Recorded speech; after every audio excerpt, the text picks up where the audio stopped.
Hello friends, எப்படி இருக்கீங்க எல்லோரும்? ஓகே, இதுக்கு முன்னாடி வந்து நான் அந்த ஒரு 4 லேயர் ஃப்ராக் வந்து கட்டிங் வீடியோ போட்டிருந்தேன் இல்லையா? ஸோ அதோட ஸ்டிச்சிங் வீடியோ தான் இது. வாங்க இப்போ எப்படி ஸ்டிச் பண்ணலாங்கிறத பார்க்கலாம். ஸோ நான் ஃபஸ்ட்டு வந்து கைக்கு வந்து ஸ்டிச் பண்ணிக்கிறேன். இது வந்து நான் வந்து இந்த பஃப் ஸ்லீவ் வந்து ஸ்டிச் பண்ணுறேன். ஸோ அதுக்காக இந்த மாதிரி ப்ளீட்ஸ் வந்து குட்டி குட்டியாக இந்த மாதிரி ப்ளீட்ஸ் வச்சு எடுத்துக்கிறேன். ஸோ ஃபஸ்ட்டு வந்து மேலே வந்து ப்ளீட்ஸ் வச்சு எடுத்துட்டேன். அதுக்கு முன்னாடி கீழே வந்து ப்ளீட்ஸ் வைக்கிறதுக்கு முன்னாடி நம்ம இந்த கீழே வந்து ஒரு ஓரத்தில் மடித்து அடிச்சுக்கணும்.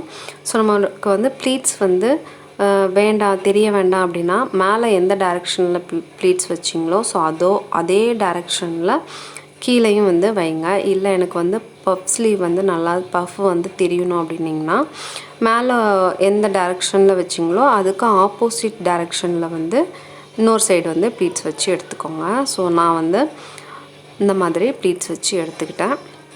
இப்போ வந்து நம்ம லைனிங் அப்படியே வச்சு ஜாயின் பண்ணிக்கலாம். ஸோ இது வந்து நம்ம அடித்து திருப்பலை, அப்படியே தான் வச்சு ஜாயின் பண்ணுறோம். ஸோ அதனால் உள்பக்கத்தையும் ஒன்று போல் வச்சு இந்த மாதிரி எப்பவும் போல் நம்ம ஜாயின் பண்ணி எடுத்துக்கலாம். இந்த மாதிரி ஒரு 1/4 இன்ச்சோ 1/2 இன்ச்சோ நம்ம எந்த அளவுக்கு தையலுக்கு விட்டுருக்கோமோ அந்த அளவுக்கு மடக்கி அடிச்சுட்டு சுற்றிர நம்ம வந்து அப்படியே வச்சு ஜாயின் பண்ணி எடுத்துக்கலாம். கிளாத் வந்து உள்ளே எதுவும் சுருங்காமல் நீட்டாக எடுத்து விட்டுட்டு ஃபுல்லாக வந்து சுற்றி தையல் போட்டு எடுத்துக்கலாம். ஓகே, இப்போ வந்து பார்த்திங்கன்னா ஃபுல்லாக சுற்றி தையல் போட்டு எடுத்தாச்சு. இப்போ நம்ம எக்ஸ்ட்ரா பீஸை வந்து கட் பண்ணி எடுத்துடலாம். இப்போ வந்து கட் பண்ணியாச்சு. ஸோ இதே மாதிரி தான் இன்னொரு கையும் வந்து நான் ஸ்டிச் பண்ண போகிறேன். ஸோ அது வந்து ஸ்டிச் பண்ணிவிட்டு சொல்கிறேன். இப்போ வந்து பார்த்திங்கன்னா மேலே உள்ள பாடி பார்ட்டுக்கு வந்து நம்ம கழுத்தை அடித்து திருப்பிக்கலாம். ஸோ நல்ல பக்கத்தையும் நம்ம ஒன்று போல் வச்சுக்கிட்டு சென்டராக வந்து கிளாத் விலகாமல் இருக்கிறதுக்காக தையல் போட்டு எடுத்துக்கிட்டேன். அதுக்கப்புறம் கழுத்தை சுற்றி நெக் வந்து நம்ம வரைஞ்சிருக்கோம் இல்லையா? ஸோ அதுக்கு மேலேயே வந்து நான் தையல் போட்டு எடுத்துகிட்டு அந்த சுற்றி அந்த ரவுண்டாக இருக்கிறத நான் நடுஸில் இருக்கிற கிளாத்தை வந்து கட் பண்ணி ஒரு 1/4 இன்ச்சு விட்டு கட் பண்ணி எடுத்துகிட்டு அங்கங்கே இந்த மாதிரி குட்டி குட்டியாக நாச்சு போட்டுக்கோங்க. அப்போ தான் வந்து ஈஸியாக நம்மளுக்கு வந்து அந்த வளைவுகள் எல்லாம் திருப்பி கொடுக்கும். இப்போ லைனிங் கிளாத்தை வந்து திருப்பி படிமான தையல் போட்டுக்கலாம். அந்த லைனிங்கோட எட்ஜில் வந்து படிமான தையல் போட்டுக்கோங்க. போட்டுட்டு இப்போ அதை அப்படியே உள்ளே திருப்பி விட்டுட்டு மெயின் கிளாத்தோடைய எட்ஜில் வந்து அந்த சாரியோட கிளாத் பீஸ் இருக்கு இல்லையா, அதோட எட்ஜில் வந்து சுற்றி தையல் போட்டுக்கோங்க. லைனிங் கிளாத் வந்து வெளியில் தெரியாத அளவுக்கு நல்லா உள்ளே தள்ளி விட்டுட்டு ஓரத்தில் தையல் போட்டு எடுத்துக்கலாம் சுற்றி வர. ஓகே, அவ்வளோதான். இதில் வந்து நான் ஒரு தையல் தான் போட்டிருக்கிறேன். உங்களுக்கு தேவைப்பட்டுச்சுன்னா ஒரு 1/4 இன்ச்சு விட்டு இன்னொரு தையல் கூட சுற்றிர போட்டுக்கலாம். இப்போ ஷோல்டர் அந்த சைடில் ஃபுல்லாக நம்ம வந்து ஜாயின் பண்ணி எடுத்துக்கிறேன். இப்போ வந்து ஃபுல்லாக ஜாயின் பண்ணி எடுத்தாச்சு. மீதி இருக்கிற அந்த சாரீ கிளாத் வந்து எக்ஸ்ட்ரா இருக்கிற பீஸெல்லாம் நம்ம கட் பண்ணி எடுத்துடலாம். லைனிங் பீஸை வந்து கட் பண்ணிடாதீங்க. எக்ஸ்ட்ரா இருக்கிற அந்த சாரீ கிளாத்தை மட்டும் நம்ம கட் பண்ணி தூர எடுத்துடலாம். ஓகே, அவ்வளோதான். இப்போ வந்து பார்த்திங்கன்னா ஃப்ரண்ட்டு பேக்கில் வந்து நான் வந்து ஜிப்பு வச்சுருக்கேன். நம்ம ஜிப்பு வைக்காட்டாலும் பரவாயில்ல, கஸ்டமர் கேட்டிருந்ததுனால நான் வச்சுருந்தேன். ஓகேவா? உங்களுக்கு வேணும்னா சொல்லுங்கள், ஜிப்பு வைக்கிற வீடியோ வந்து தனியாக நான் வந்து போடுறேன். ஸோ ஓகே, இப்போ வந்து நம்ம ஃப்ரண்ட் அண்ட் பேக் வந்து ஷோல்டர் வந்து ஜாயின் பண்ணி எடுத்துக்கலாம். ஸோ அந்த மேலே உள்ள போட்டு வந்து எப்பவும் போல் தான் நம்ம வந்து ஸ்டிச் பண்ணுற மாதிரி. ஓகேவா? ஸோ மேலே உள்ளதுக்கு வந்து ஷோல்டர் வந்து 2 பக்கமும் ஜாயின் பண்ணி எடுத்துக்கிறேன். ஷோல்டர் வந்து நம்ம அந்த கழுத்து பக்கத்துலேருந்து ஸ்டார்ட் பண்ணி முடிக்கும்போது பேக் ஸ்டிச் போட்டு முடிங்க.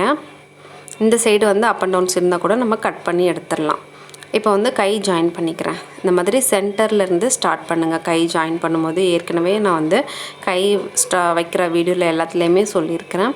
சென்டர்லேருந்து ஸ்டார்ட் பண்ணி பேக் ஸ்டிச் போடணும். அதாவது ரிவர்ஸில் ஒரு ஸ்டிச் போடணும். 2 தையல் வந்து போடணும் கைக்கு வந்து எப்போவுமே நம்ம. அதுக்கப்புறம் அதுக்கு ஆப்போசிட் சைட்லேயும் இந்த மாதிரி ஜாயின் பண்ணிவிட்டு அப்படியே அந்த கிளாத்தை வந்து திருப்பி ரிவர்ஸில் ஒரு ஸ்டிச் போட்டு முடிக்கும்போது பேக் ஸ்டிச் போட்டு அந்த சென்டரில் முடித்து எடுத்துக்கலாம். ஓகே, இதே மாதிரி தான் இன்னொருக்கும் நான் வந்து கை வந்து ஜாயின் பண்ணேன். இப்போ வந்து கீழே வந்து நம்மளுக்கு இந்த மாதிரி லேஸ் தேவைப்பட்டுச்சுன்னா வச்சுக்கலாம். நான் வந்து வச்சுருக்கிறேன். இப்போ வந்து எல்லாமே ஜாயின் பண்ணியாச்சு. இப்போ உடம்பு வந்து மேலே உள்ளதுக்கு பாட்டுக்கு வந்து நம்ம உடம்பு வந்து ஜாயின் பண்ணிட்டு தான் கீழே உள்ள ஃப்ராக் வந்து ஸ்டிச் பண்ண போகிறோம். ஸோ நம்ம வந்து கரெக்டான அளவுகளில் இந்த மாதிரி மார்க் பண்ணி லைன் வரைஞ்சி வச்சுக்கோங்க.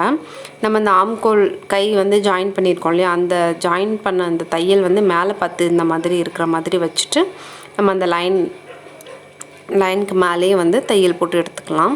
இது வந்து நம்ம அளவு குறிக்கும் போது போட்டிருந்தோம் இல்லையா, ஸோ அந்த லைன் தான் இது. ஸோ வந்து கரெக்டாக வந்திருக்கும். இப்போ வந்து இந்த பக்கத்துக்கு தையல் போட்டாச்சு. அதே மாதிரி அதுக்கு அடுத்த சைடும் வந்து நான் தையல் போட்டு எடுத்துக்கிறேன். இப்போ வந்து பார்த்திங்கன்னா அந்த 4 லேயருக்கு வந்து நம்ம சாரீ உள்ள கிளாத் வந்து கட் பண்ணி வச்சுருந்தோம் இல்லையா, ஸோ அதுக்கு வந்து கீழே வந்து இந்த மாதிரி ஓரம் வந்து மடித்து அடிச்சுக்கலாம். ஒரு சைடு வந்து இந்த மாதிரி மடித்து அடிச்சுக்கோங்க. ஃபுல்லாக வந்து மடித்து அடிச்சுக்கலாம். நம்ம இன்னொரு சைடு வந்து நம்ம ப்ளீட்ஸ் வச்சு எடுத்துக்கலாம். ஸோ ஒரு சைடு வந்து ஃபுல்லாக இந்த மாதிரி ஓரம் அடித்து எடுத்துக்கிட்டாச்சு. இப்போ அதுக்கு மேலே உள்ள சைடு வந்து நம்ம ப்ளீட்ஸ் வைக்க போகிறோம். ஓகேவா? ஓகே, இந்த மாதிரி வச்சு ஓரம் அடித்தாச்சு. இப்போ வந்து மேலே வந்து இந்த மாதிரி குட்டி குட்டியாக வந்து ப்ளீட்ஸ் வச்சு எடுத்துக்கலாம். ப்ளீட்ஸ் வந்து பார்த்திங்கன்னா ஃபஸ்ட்டு 2 லேயருக்குள்ள கிளாத்தில் வந்து ப்ளீட்ஸ் வந்து நிறையவே வைக்கலாம். நிறைய உள்ள கிளாத்தை வந்து உள்ளே தள்ளி விட்டு வைக்கலாம். அந்த 3rd லேயர் 4th லேயர் வரும்போது ப்ளீட்ஸ் வந்து கொஞ்சம் கம்மி பண்ணிக்கணும். ஏன்னா லென்த்து வந்து ஜாஸ்தி ஆகிக்கிட்டே போகும் இல்லையா, கீழே அந்த ஃப்ராக் வந்து சர்க்கிள் வந்து கொஞ்சம் ஜாஸ்தி ஆகிக்கிட்டே போகிறதுனால ப்ளீட்ஸ் வந்து அந்த 3rd 4th லேயருக்கெலாம் கொஞ்சம் நம்ம கம்மி பண்ணியே அங்கங்கே ப்ளீட்ஸ் வச்சுக்கணும். ஓகேவா? இப்போ வந்து ஃபுல்லாக நம்ம வந்து ப்ளீட்ஸ் வச்சு எடுத்துக்கலாம். இது வந்து பெருசாக இருக்குமா அந்த சாரீ லென்த்து, ஸோ அவ்வளோ தூரத்துக்கும் வந்து நம்ம ப்ளீட்ஸ் வச்சு எடுத்துக்கணும். ஓகேவா? இந்த மாதிரி ப்ளீட்ஸ் வச்சு எடுத்துக்கிட்டேன். ஸோ இதே மாதிரி அந்த 4 இதுக்கும் நான் வந்து கீழே ஓரம் அடித்து இந்த மாதிரி ப்ளீட்ஸ் வச்சு எடுத்துக்கிட்டேன். ஓகேவா? ஸோ இதே மாதிரி தான் கீழே மடித்து ப்ளீட்ஸ் வச்சு எடுத்துக்கணும். நம்ம 4த்துக்கும் இந்த மாதிரி எடுத்து வச்சாச்சு. இப்போ வந்து இதை வந்து நம்ம அந்த லைனிங்கில் வந்து ஜாயின் பண்ணிக்கலாம். நான் அந்த வரைஞ்சி வச்சுருக்கேன் பார்த்திங்களா, அந்த மஞ்சள் கலர் கோடு, அதுக்கு மேலே தான் வச்சு நம்ம ஜாயின் பண்ண போகிறோம். ஸோ அந்த 8 இன்ச்சு கேப்பில் இந்த மாதிரி ஃபுல்லாக அந்த லைனிங் கிளாத்லேருந்து ஃபுல்லாக நம்ம வந்து மார்க் பண்ணி வச்சுக்கணும். அப்போ தான் கரெக்டாக நம்ம வந்து ஜாயின் பண்ண முடியும். இப்போ ஃபஸ்ட்டு லேயர் வந்து நான் வந்து ஜாயின் பண்ணிக்கிறேன். இந்த லைனிங் கிளாத் மேலே அப்படியே வந்து வச்சு நம்ம ஜாயின் பண்ணிக்க போகிறோம். ஸோ லைனிங் கிளாத்தோட அந்த நல்ல பக்கம், மெயின் அந்த சாரியோட உள் பக்கம் ரெண்டும் ஒன்று போல் வச்சு இந்த மாதிரி இதை வந்து நம்ம அப்படியே ஜாயின் பண்ணிக்க போகிறோம். ஏன்னா நம்ம வந்து அந்த மேலே உள்ள பாடி பார்ட்டில் வந்து இதை வந்து ஜாயின் பண்ணி எடுக்கும்போது இது வந்து உள்ளே போயிடும் நம்ம ஜாயின் பண்ணியிருக்கிறது. அதனால் நான் அப்படியே வச்சு ஜாயின் பண்ணிக்கிறேன். நம்ம 2nd லேயர் எப்படி வைக்கிறோமோ அதே மாதிரி தான் 3rd 4th லேயர் வந்து ஜாயின் பண்ணணும். ஃபஸ்ட்டு லேயர் வந்து அப்படியே வச்சு நம்ம ஜாயின் பண்ணிக்கிறோம். ஓகேவா? இப்போ வந்து ஃபுல்லாக நம்ம ஜாயின் பண்ணி முடிச்சாச்சு. இப்போ இந்த மீதி இருக்கிற எக்ஸ்ட்ரா கிளாத்தை வந்து லைனிங்கை கட் பண்ணாமல் அந்த சாரீ பீஸை மட்டும் கட் பண்ணி எடுத்துக்கலாம். ஓகேவா? இப்போ ஃபஸ்ட்டு லேயர் வந்து நான் வச்சுட்டேன். இப்போ வந்து 2nd லேயர் வச்சுக்கலாம். 2nd லேயர் வந்து பார்த்திங்கன்னா இந்த மாதிரி மேலே பார்த்து வைங்க. அதாவது நல்ல பக்கம் லைனிங்கோட நல்ல பக்கம் நம்ம சாரீ அந்த 2nd லேயரோடைய நல்ல பக்கத்தையும் இந்த மாதிரி மேலே பார்த்து வச்சுட்டு நம்ம தையல் போட்டுட்டு அதுக்கப்புறம் நம்ம கீழே திருப்பி படிமான தையல் போடும்போது நம்ம போட்டிருக்கிற தையல் வந்து பார்த்திங்கன்னா வெளியில் தெரியாது. ஓகேவா? ஸோ நான் இப்போ எப்படி வச்சு தையல் போடுறேனோ அதே மாதிரி வச்சு தையல் போடுங்க. நம்ம அந்த ப்ளீட்ஸ் வந்து மேலே பார்த்து இந்த சைடு பார்த்து இருக்கிற மாதிரி கீழே பார்த்து இல்லாமல் மேலே தள்ளி வச்சு தையல் போட்டுட்டு அதுக்கப்புறம் அதை வந்து கீழே திருப்பி மேலே படிமான தையல் போட்டுக்கலாம். இப்போ வந்து நான் வந்து ஃபுல்லாக தையல் போட்டுட்டேன். இப்போ அதை வந்து இப்படி கீழே திருப்பி விட்டுட்டு இப்போ அதுக்கு மேலே இந்த மாதிரி படிமான தையல் போடும்போது நம்ம அந்த ஜாயின் பண்ணியிருக்கிறது வந்து தெரியாது, உள்ளே போயிடும் அந்த தையல் வந்து. நம்மளுக்கு அந்த பிசுறு நூலாக அந்த மாதிரிலாம் வராது. அதுக்காக இந்த மாதிரி தையல் போடுங்க. இல்லை எனக்கு ஃபஸ்ட் டைம் எனக்கு அப்படி வராதுன்னா நீங்கள் அப்படியே வச்சு கூட நம்ம ஃபஸ்ட் லேயர் எப்படி வச்சு ஜாயின் பண்ணமோ அதே மாதிரி வச்சு கூட ஜாயின் பண்ணிக்கோங்க. கூட ஒரு தையல் வந்து எக்ஸ்ட்ரா போட்டுக்கோங்க. ஓகேவா? இப்போ அதே மாதிரி சுற்றி ஃபுல்லாக நான் வந்து தையல் போட்டு எடுத்தாச்சு. ஸோ இதே மாதிரி தான் 3rd 4th லேயர் வந்து ஜாயின் பண்ணும். இப்போ பார்த்தீங்கன்னா ஃபஸ்ட்டு லேயர் கிளாத் வந்து அந்த 2nd லேயர் தையல் வந்து உள்ளே போயிடுச்சு பார்த்தீங்களா. இதுக்காக தான் நான் வந்து சாரியோட அந்த லென்த்து வந்து 8 இன்ச்சு லைனிங்னா சாரியோட லென்த்து வந்து கொஞ்சம் 2 இன்ச்சு எக்ஸ்ட்ரா வைக்கணும்னு சொன்னேன். ஏன்னா நம்ம அந்த 2வது லேயர் ஜாயின் பண்ணியிருக்கிறது வந்து உள்ளே போயிடுச்சு, தெரியல பார்த்தீங்களா. அதுக்காக தான். இப்போ இதே மாதிரி தான் 3rd 4th லேயர் வந்து நான் ஜாயின் பண்ணி எடுத்துக்கிறேன். இப்போ வந்து பார்த்திங்கன்னா 4 லேயரும் வந்து நான் ஜாயின் பண்ணி எடுத்துட்டேன். ஸோ இப்படி தான் இருக்குது. சின்ன பசங்களுக்கு போடும்போது நல்லாயிருக்கும், நல்லா அடுக்கடுக்காக அந்த மாதிரி தெரியும். இது வந்து ஒரு 5th படிக்கிற பொண்ணுக்காக தான் நான் வந்து ஸ்டிச் பண்ணிகிட்ருக்கிறேன். இப்போ வந்து இதை என்ன பண்ணணும்னா இந்த மாதிரி உள்பக்கமாக திருப்பிட்டு நம்ம இந்த சைடு வந்து ஃபுல்லாக ஜாயின் பண்ணி எடுத்துக்கலாம். இந்த மாதிரி அந்த லைனிங்கை அந்த மெயின் கிளாத்து ரெண்டுத்தையும் சேர்த்து வச்சு நம்ம சைடு ஃபுல்லாக வந்து ஜாயின் பண்ணிக்கலாம். ஓகே, இப்போ வந்து ஜாயின் பண்ணிக்கிறேன். இந்த மாதிரி ஒரு 1/2 இன்ச்சு விட்டு 4 cloth, lining 2, sari cloth 2 piece, மொத்தம் 4 பீஸு இந்த மாதிரி ஒன்றா வச்சு ஒரு 1/2 இன்ச் விட்டு தையல் போட்டுக்கோங்க. ஓகேவா? ஸோ லைனிங்கை மட்டும் வந்து சேர்த்து வச்சு போடாதீங்க, எல்லாத்தையும் அந்த சாரீ கிளாத்தையும் சேர்த்து வச்சு போடுங்க அந்த ஓரத்தில். ஸோ இந்த மாதிரி 4த்தையும் சேர்த்து வச்சு ஒரு 1/2 இன்ச் விட்டு தையல் போட்டு எடுத்துக்கலாம்.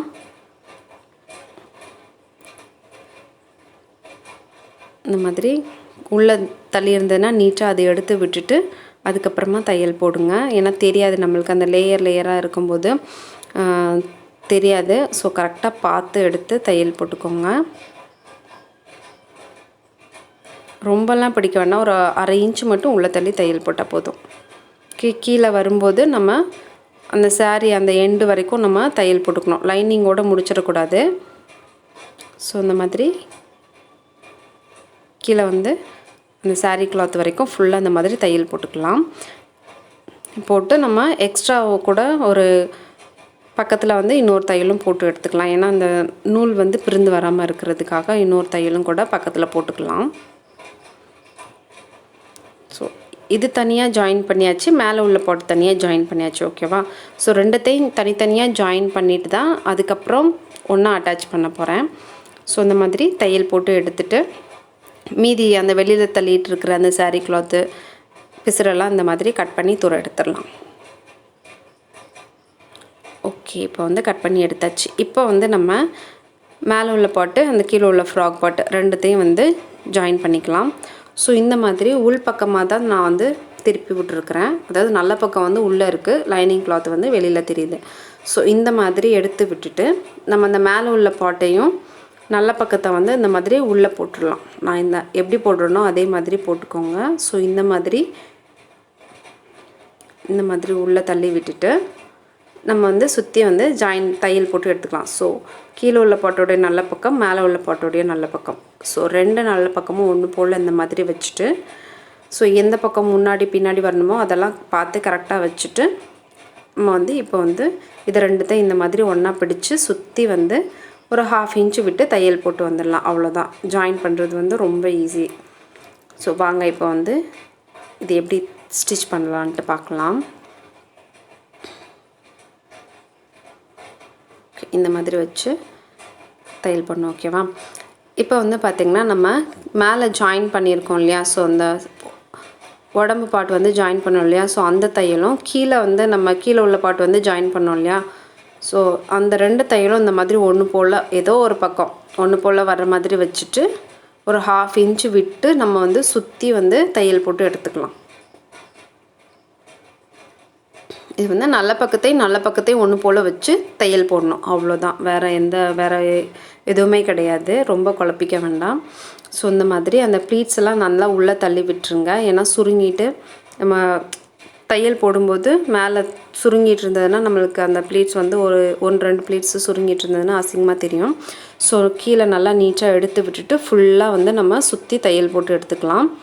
ஸோ இப்போ வந்து ஃபுல்லாக தையல் போட்டாச்சு, பேக் ஸ்டிச் போட்டு முடிச்சுட்டு அப்படியே வந்து இன்னொரு தையலும் பக்கத்துலேயே நம்ம வந்து சுற்றிர போட்டுக்கலாம். ஓகேவா? 2 தையல் போட்டு எடுத்துக்கலாம் சுற்றிர, அப்போ தான் வந்து நல்லா ஸ்ட்ராங்காக இருக்கும், சீக்கிரம் வந்து அந்த கிளாத்தில் உள்ள நூல்லாம் வந்து பிரிந்து வராது. இப்போ வந்து நான் வந்து 2வது தையல் போட்டுட்ருக்கேன். ஸோ இந்த மாதிரி முடிக்கும்போது பேக் ஸ்டிச் போட்டு முடிச்சுக்கலாம். ஓகே, அவ்வளோதாங்க. வந்து ஃப்ராக் வந்து ஸ்டிச் பண்ணி முடிச்சாச்சு. இது வந்து அந்த லேயர் வந்து நம்ம ஜாயின் பண்ணுவோம் இல்லையா, லைனிங்கில் வச்சு நம்ம ஜாயின் பண்ணுவோம் இல்லையா, ஸோ அதுதான் வந்து பார்த்திங்கன்னா கொஞ்சம் சிரமமாக இருந்தது. மற்றபடி வந்து எல்லாமே மேலே உள்ள பாட்டெல்லாம் வந்து பார்த்திங்கன்னா நம்மளுக்கு தைக்கிறது ரொம்ப ஈஸி. அந்த ஃப்ராகில் அந்த 4 லேயரும் வந்து நம்ம லைனிங்கில் வச்சு ஜாயின் பண்ணோம் இல்லையா, ஸோ அது மட்டும் தான் கொஞ்சம் வந்து இதாக இருந்தது. நம்ம கரெக்டாக வந்து ஏன்னா லென்த்தாக இருக்கா அந்த சாரீ வந்து பார்த்திங்கன்னா ரொம்ப பெருசாக நம்ம ப்ளீட்ஸ் வச்சு எடுத்துக்கோமா, ஸோ அதுக்கு தகுந்த மாதிரி ரொம்ப வெயிட்டாக ஒரு மாதிரி இருந்தது. வேறு ஒன்றும் பிரச்சனையே இல்லை. ஸோ நீங்கள் வந்து ஸ்டிச் பண்ணும்போது கொஞ்சம் பார்த்து கவனமாக ஸ்டிச் பண்ணுங்கள். ஓகேவா? ஸோ ட்ரெஸ் எப்படி இருக்குன்னு சொல்லுங்கள், மறக்காமல் நீங்களும் ட்ரை பண்ணி பாருங்கள். வீடியோ பிடிச்சிருந்தா லைக் பண்ணுங்கள், ஷேர் பண்ணுங்கள், மறக்காமல் சப்ஸ்கிரைப் மட்டும் பண்ணிக்கோங்க. இதே மாதிரி இன்னொரு வீடியோவில் பார்க்கலாம். தேங்க்யூ. வேறு ஏதாவது டவுட் இருந்தாலும் கீழே கமெண்ட் பண்ணுங்கள், நான் வந்து கிளியர் பண்ணிக்கிறேன். ஓகேவா? பாய்.